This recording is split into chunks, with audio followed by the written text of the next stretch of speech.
All right. Why am I recording another video? Are we doing like 3 or 4 videos a day again? No, probably not. But I feel I want to get this string out, like I say. I feel it's important for this one. So I just got through watching uh, a video about, of course, the very legendary gentleman, soldier, Roy Benavidez.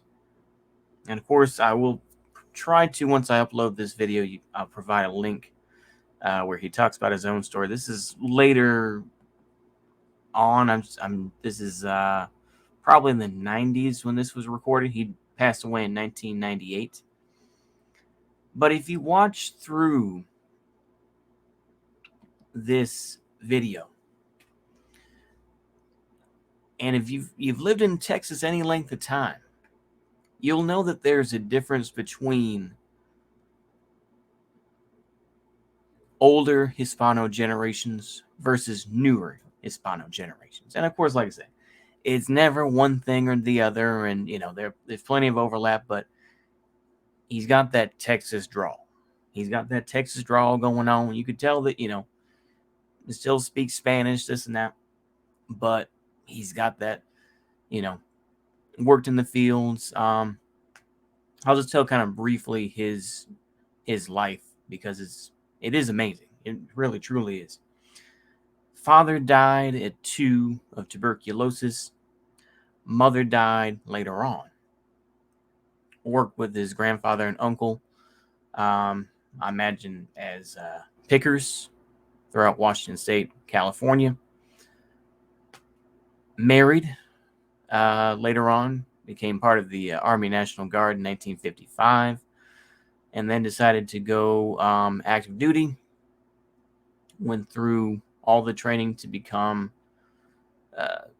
special forces. Was assigned to a SOG team, and basically his story is that 1968 he was surrounded by a brigade. I believe a brigade is about 1,000 NVA soldiers surrounding the area. They were with this was a small 12-man team with 9 Montagnards added on. I know, Hmong people. I know. I'm trying to be politically correct because I know Montagnards is really a French slur for those people. I know.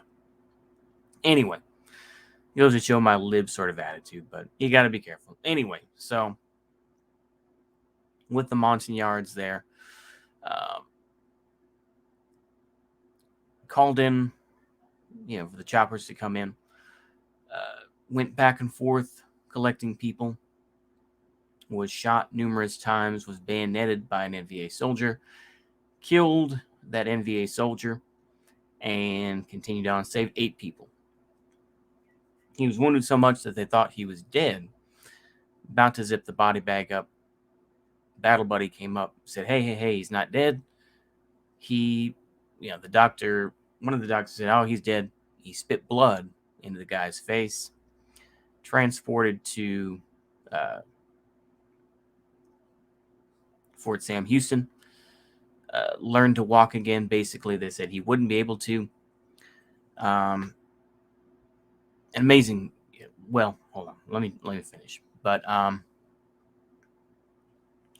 he got down on his elbows, got off the bed, crawled up against the side, side of the wall, and forced himself to stand up, being in tears when doing this.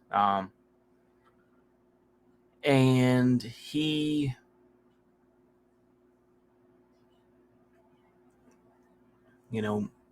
amazing guy, amazing story.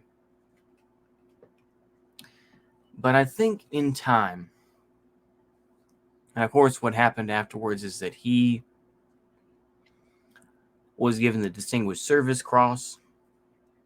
There was not a credible eyewitness to this for the longest time. Very strange thing. There was a guy that he did save, one of the radio men, and he lived in Fiji. He went on vacation to Australia, found a newspaper in the town of, let me see here, Suelos, Texas, I believe. Hold on, let me double check here. I just read through it, but just to make sure, let me see here, Fiji Islands International, El Campo, El Campo newspaper, which had been picked up by the international press and reprinted in Australia. So they denied upgrading his Distinguished Service Cross to the Medal of Honor. This was finally approved. It was also past time as well. This happened in 1968. Wasn't able to get it until 1981.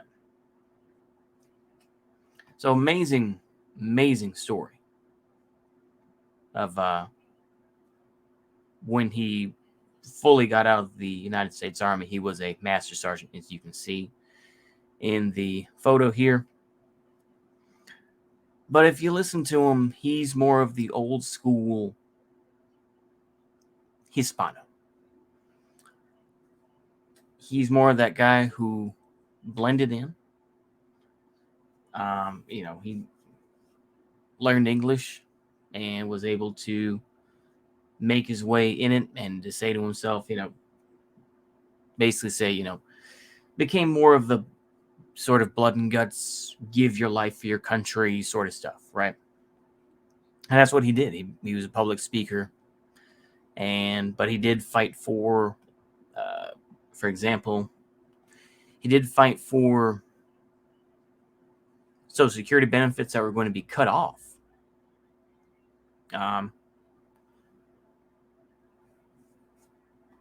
So it was very, like I say, so he did make an effort to try to be like, hey, let's not do that yet. But I think, here's my point. I know I spent most of the video talking about that, but he represents that older view. His image is going to become more and more tarnished. And I personally think that he will be somebody that conservatives try to push to say, well, look at old, Master Sergeant Roy Benavidez, who came there and saved 8 lives and whatnot, and fought off the whole MVA brigade, And I think that knowing how progressive people are, is that Roy Benavidez is going to be seen as an Uncle Tom. Now, of course, like I said, you can't really, it'd be very hard for people to denounce him. And I think that a lot of lefties wouldn't be that stupid. But I think that just like anything else, people can be smeared. Some people are easier to smear than others, but I do think that the image of Master Sergeant Roy Benavidez will become more tarnished in time. And I think that he represents more of that old school view of blending in. And it's kind of, once again, this is more of a culture thing. And of course, they'll say that they had to adapt to survive in the United States, and they saw the United States as a better option, right? And so, yeah, they may have a gold tooth or whatever. I remember I worked with a gentleman. I'm not going to say his name, but yeah, he just like, yeah, how's it going there, guy, and whatnot. He's very personable, this and that. Shoo. Well, I remember, I'm just sucking down this water, and but I remember working with this guy, and he despised the sort of newer Mexican immigrant who had like the pointy boots, and like, man, you look like a migrant when you do that. And so it comes from that different culture. Now, of course, like I say, that's just one aspect of it. I'm not Hispano. I'm obviously as honky as you can get, but it's like there's that cultural shift. And I think Roy Benavidez represents that more of being able to assimilate into a community. Whereas nowadays, assimilation really isn't pushed in the same way. Now, of course, you can say, oh, well, that's racist and everything else like that. And, but nowadays you have large swaths of the United States that really don't have to assimilate. They don't have to accept things as they are. They don't have to learn to do that. They can go ahead and skirt the laws as much as they want. Now, of course, I know that I'm coming off maybe more of a conservative, ironically saying that, but I'm trying to point out different aspects of it. I think he's I think that Roy Benavidez is somebody that should be honored, but I think a lot of people are going to use him as an example. I imagine as somebody that we're not going to do, and they're going to say that he's an unfortunate person, this and that. And they're going to use other words for him, I imagine. They're going to say that but basically it comes down to sellout.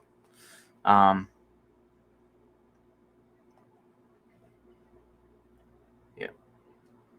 Voted his remaining years, and he was Catholic as well, obviously. Dedicated Catholic to the day. This is, once again, this is the stereotype that's always seen.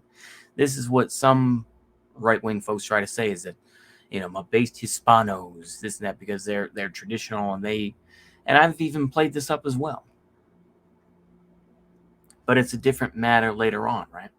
But just like with black folks, just like with any other group of ethnic group in the United States, is that you have to learn what your identity is, right? There's plenty of brothers and sisters, the black folks who will identify with Malcolm X, but they still want to drive a BMW, right? And have a nice house or whatever, right? It's all about what's acceptable. It always has been, Now, of course, like I say, I could go really wig nap, but I'm not going to do that. You can go ahead and insert what you will. All white folks can do is just try to blend in and hopefully not get smacked in the face. That's all white folks can do at this point. But, the culture clashes are coming. They're already here in a lot of ways. But I think, seeing the difference, there's this myth of like brown-black unity that black folks and Hispanos get along. It's like, that's not true at all. That's not true. It's like, it's just not. It's like, Asians getting along with black folks. It's like, that's not necessarily true. It genuinely isn't. It's one of those things that if white folks disappeared tomorrow, they would still blame white supremacy.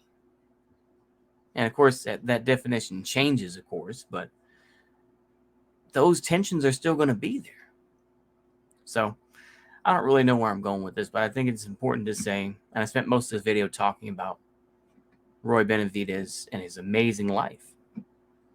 But I think it's something to think about in terms of what the future really is. I think that there's going to be more folks who identify maybe with I remember I did a video a long time ago about Jason Unruh talking about the folks who are like, we need to recreate, this was all stolen land from the, I'm trying to think of the Aslan. That's it. Yeah, Aslan.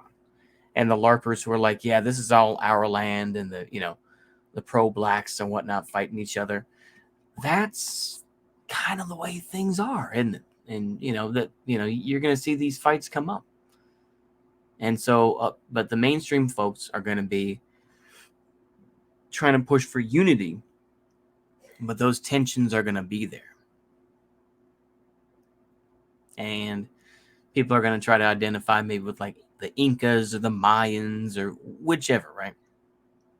Some folks are going to try to identify with Cesar Chavez or whomever, right? It's all about what's acceptable, though, and what the political wins are, right? Like I said, Hispano is not one thing. I do realize that. You could be Puerto Rican and be Boricua and all that, right? Versus, being, Chicano or whichever, right? Because those are two, like I say, being Puerto Rican versus being El Salvadoran or being,